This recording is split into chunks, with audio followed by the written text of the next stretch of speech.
Ce certificat représente un véritable tournant dans l'histoire de l'aviation. Grâce à cette plateforme interactive, les drones sont localisés en temps réel et c'est chez nous, en Belgique, qu'elle est utilisée pour la toute première fois. Et c'est le premier, mais grand pas en Europe, parce que c'est un primeur en Europe, pour arriver à un espace aérien où il y a les drones qui volent, mais qui seront contrôlés. Ça veut dire qu'il n'y a pas de collision et tout ça, parce que jusqu'à maintenant, ça n'existe pas.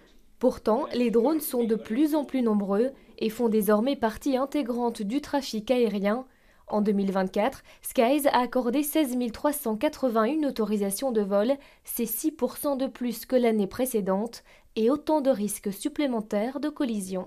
Il y a eu des incidents. Encore ce week-end, il y avait un drone qui volait plus que 500 mètres ici près de l'aéroport et on a dû fermer une piste pour utiliser une autre piste.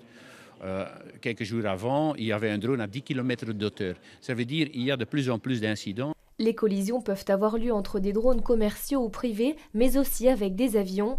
Non seulement le nombre de vols augmente, mais les capacités techniques se développent rapidement. Les drones deviennent plus grands, plus rapides, plus polyvalents. Les utilisations aussi évoluent. Imaginons par exemple qu'on veut travailler sur des délivrances, des paquets avec des drones.